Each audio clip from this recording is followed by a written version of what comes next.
একই সালে এগুলো কাটো আমার কাটো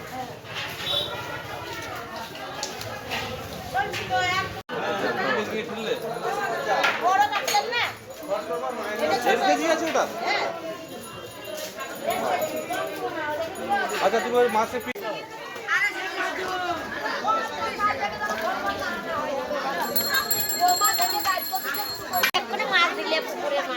আমার ভালো করে তুমি চেনো না দিদি, এই দাদা চেনো ভালো করে কোনো অসুবিধা হবে না বলছি তো। চ্যানেল বহুদিন থেকে মাছ ধরতে দেয় পালপাড়া সকেন্দ্রের সঙ্গে।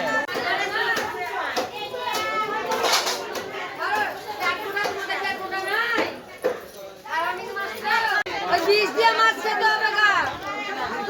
হ্যাঁ চারা বারো এই তো হাফ হয়ে গেল।